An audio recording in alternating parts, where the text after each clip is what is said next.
It's the Open Bedroom Door Show.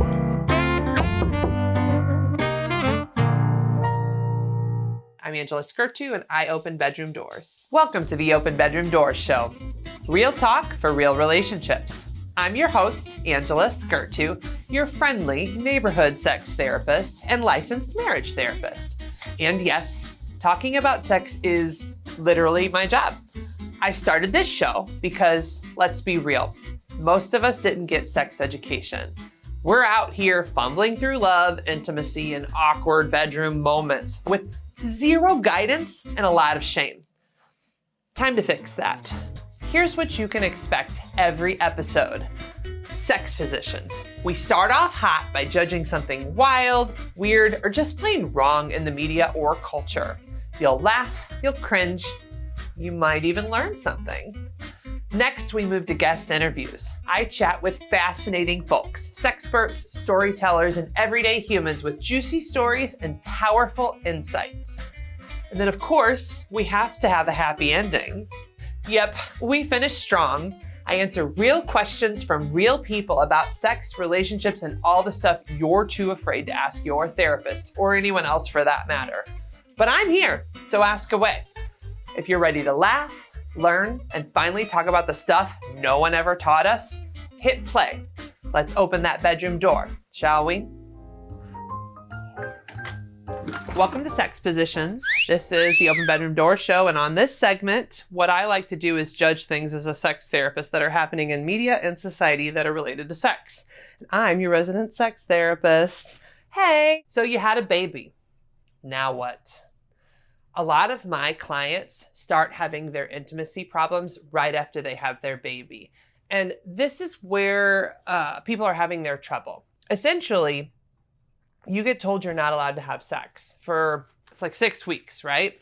But the doc doesn't tell you that you can still be intimate in different ways and keep your intimacy strong.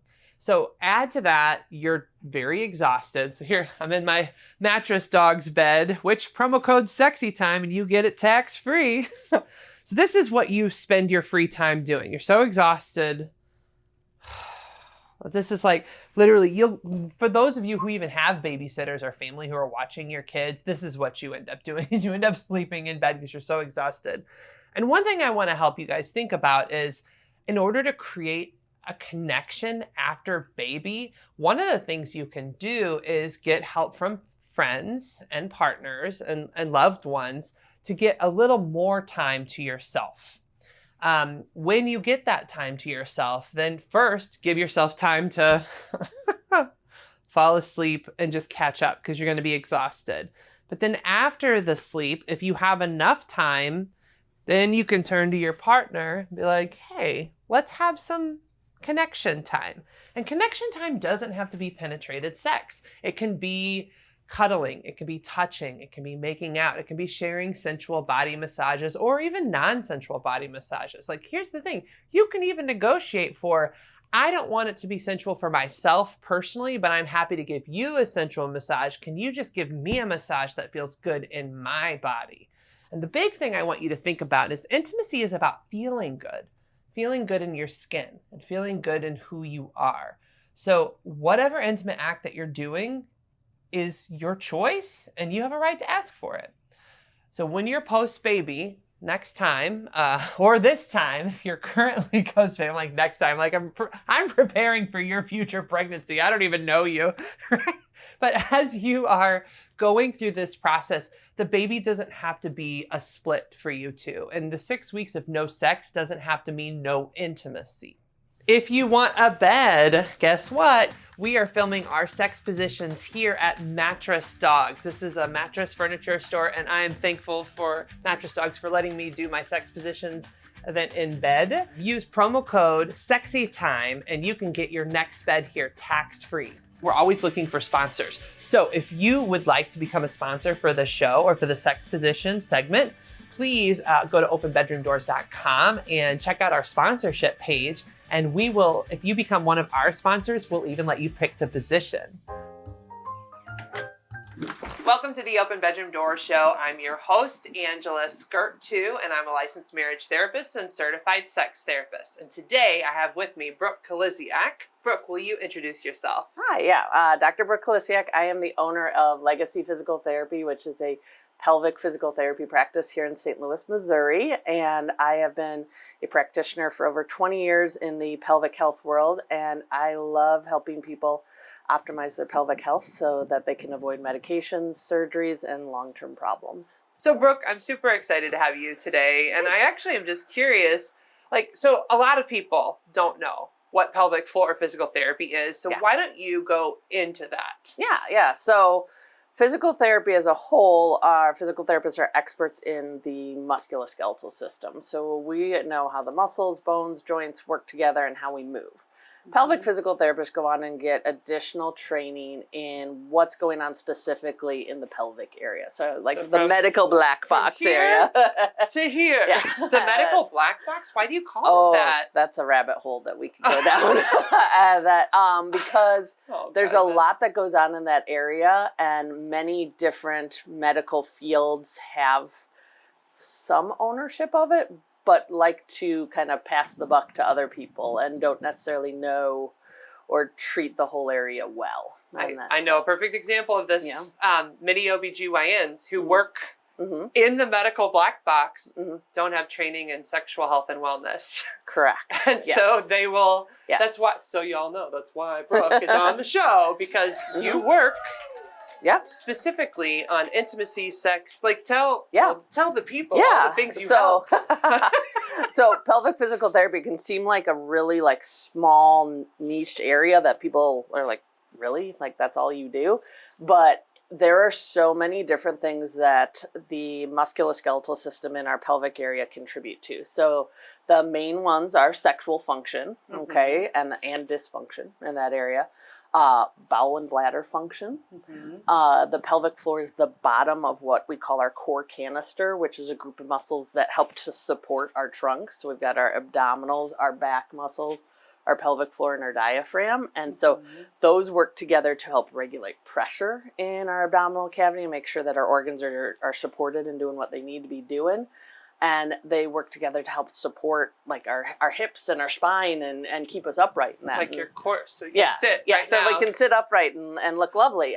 So if those muscles aren't working well, a lot of times people think I've got to get stronger in my core. And they think about just right here. And it's no, it's think about the soda can. Every part of that can needs to be working well together and so pelvic physical therapists are experts in how that system kind of works together and when there's problems, it can show up as pain, pelvic pressure or heaviness, problems with any type of vaginal penetration or painful sex situations, low libido situations, or even bowel or bladder issues like leakage or constipation. So there's a whole host of issues that can be somewhat regulated by, or there's a contributing factor that's a musculoskeletal component that a lot of people are like, I had no idea muscles related to that. I'm having bladder urgency, or I feel like I have to go to the bathroom all the time. They're like, oh, I better go to a urologist, and urologist might do some tests and be like, hey, try this medication.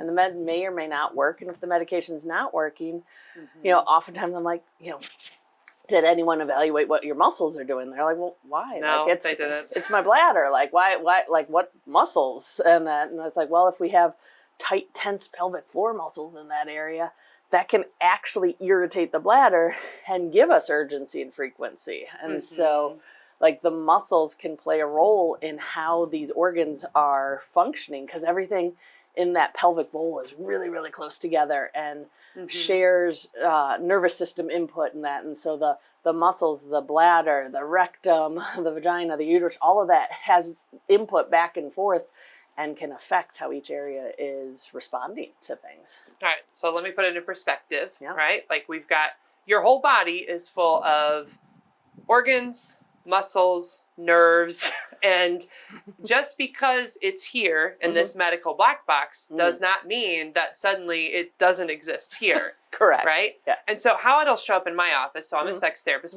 This episode, we're going to focus on women, right? So women will show up in my office and they will actually show up with a desire issue. They will not usually talk to me about pain because what happens is they'll go to a doctor. They'll say they have pain and the doctor will give kind of a basic like, oh, it'll eventually go away, or maybe drink some wine, which by the way, alcohol isn't medicine. I want to put that out there.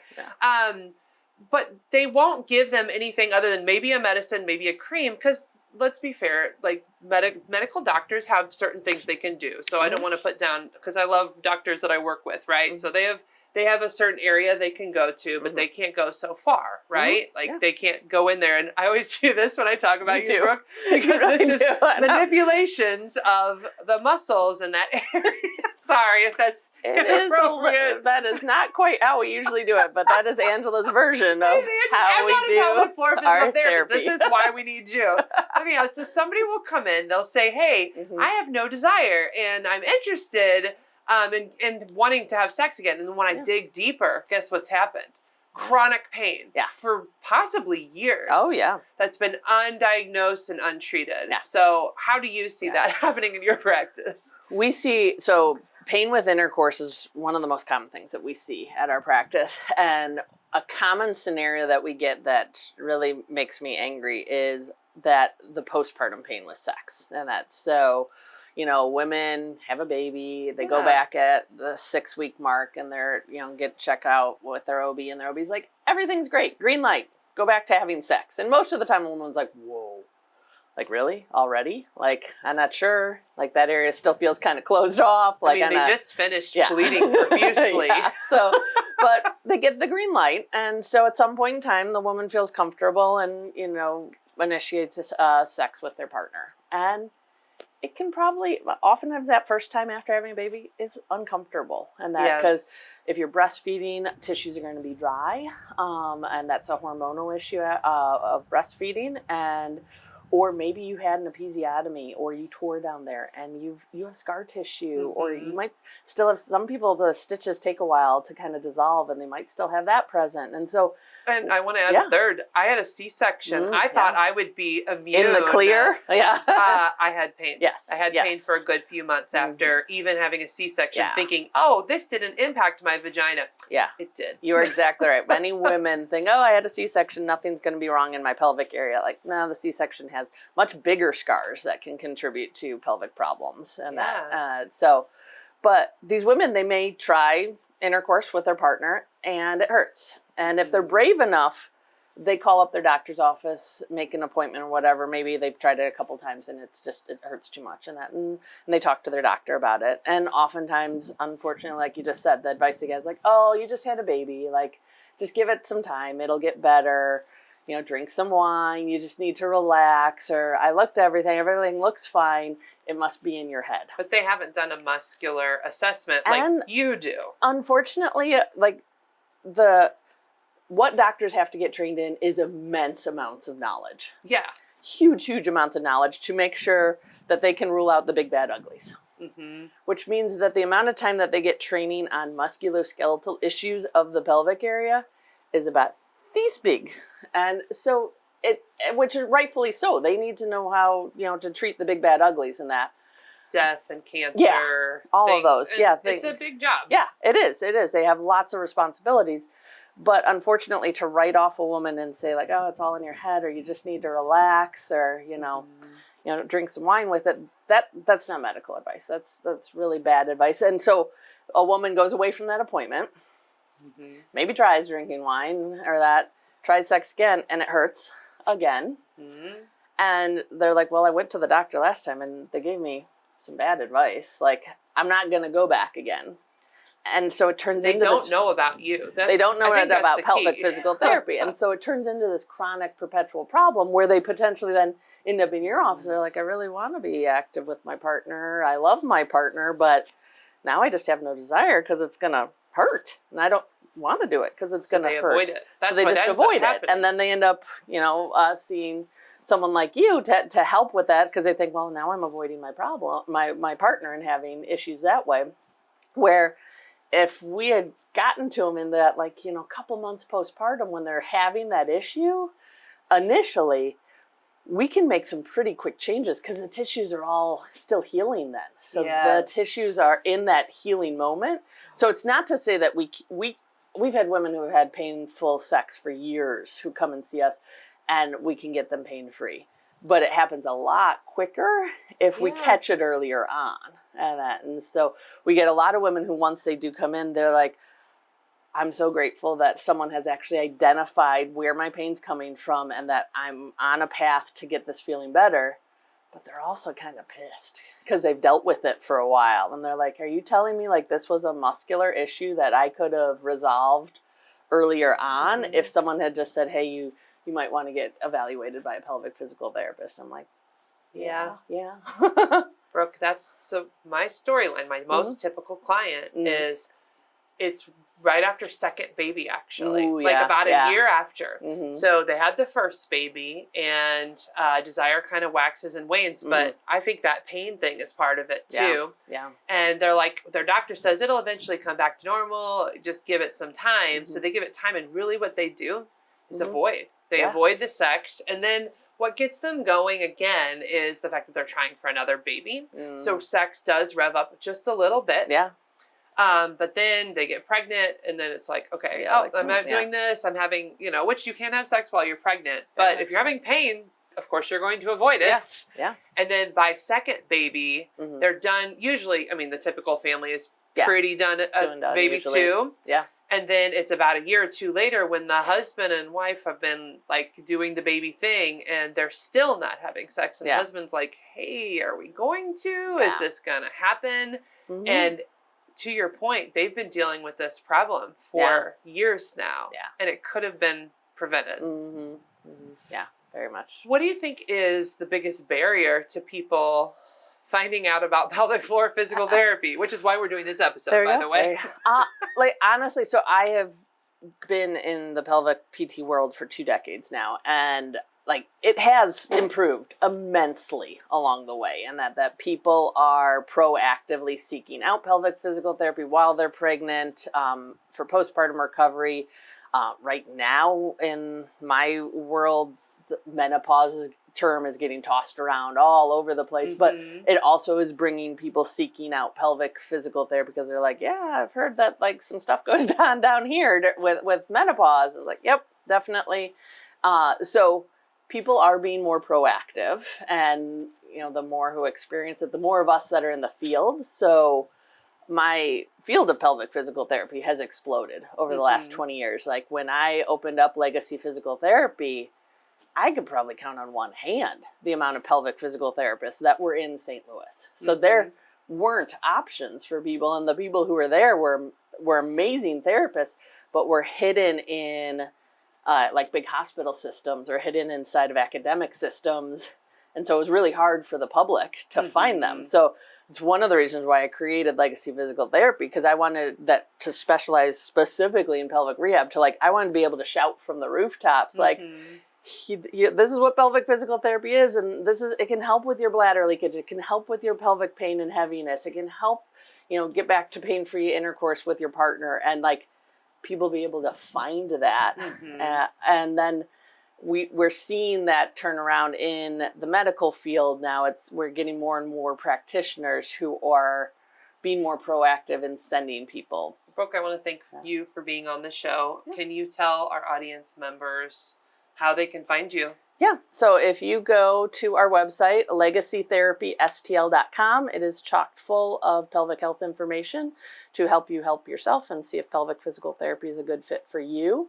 And then if you want to follow us on socials, Legacy Physical Therapy STL is our social handle on Facebook, Instagram, and YouTube.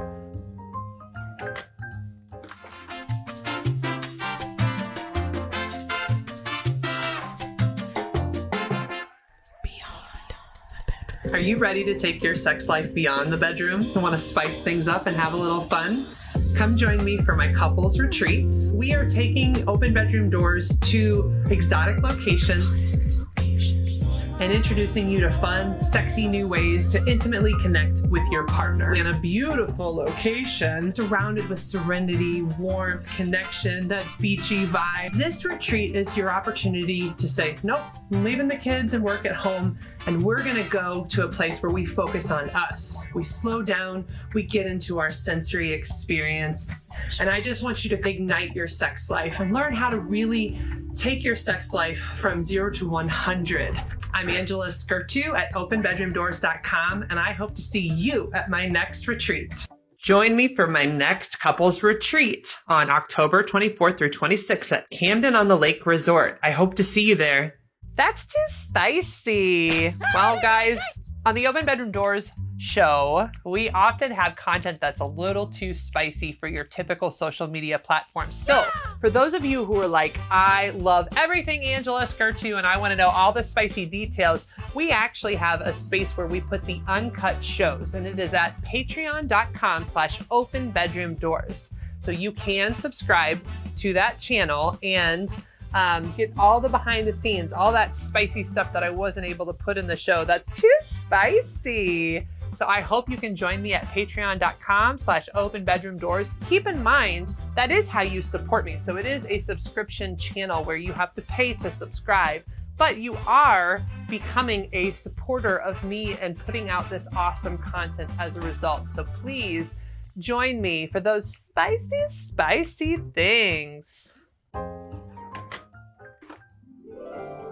On every episode, I like to answer one audience question. And with me, I always have my BDSM bears. We have, this is Barry Bonds and this is Consent Cup. I can't improperly name them. So today's question is, what does the research suggest about the viability and success of open marriages / swinging lifestyles? You know, it's interesting. So about 5% of the population, that was according to like a 2020 study, about 5% of the population is in swinging or open relationships. Consensual, we call it consensual non-monogamy, okay? But what's interesting is after the pandemic, that number rose. So there's more of you getting kinky and wild and trying different things, which is fine. I respect all your values. I want you to be you. The viability actually, so for anybody who does start to get into an open relationship or a lifestyle situation, the first year is the most chaotic. And it is the make or break year. What the research suggests is after that first year, it's about a 50-50 rate of people who stay together or divorce. So it's the same as the regular population of marriage or divorce. But in that first year, because you're making so many decisions about what you're okay with, what your rules are, is this what I like, is this not what I like, you're figuring out if you're in what I call exit non-monogamy. So just side note, exit non-monogamy is when people are on the brink of divorce and they try to open up their relationship as a form of like saving the relationship. And it does it for a while, but then they do exit the relationship. So that's exit non-monogamy. That's why that first year essentially is the make or break year, because some people are engaging in a form of exit non-monogamy. You wouldn't be able to say it, by the way. You wouldn't know you were doing that because most people just try it and see what happens. But in that year, you have much higher chances of divorce because of all the decisions and conversations that need to happen for it to be a safe situation. After that year, though, it's 50-50. You still have to have the basic relationship skills to have a healthy relationship and sex life. So if you didn't have them before the lifestyle, they're not magically going to show up after the lifestyle unless you do some work.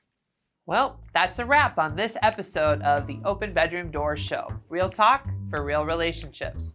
If you laughed, learned, or blushed a little, you're welcome. Don't forget to like, subscribe, and share with a friend who needs a little more real talk in their life. Got a burning question about sex, love, or relationships? Check out openbedroomdoors.com and submit a contact form. Your question might just be featured in a future Happy Ending segment. Until next time, keep it honest, keep it sexy, and most of all, keep those bedroom doors open. Good night and have a sexy tomorrow.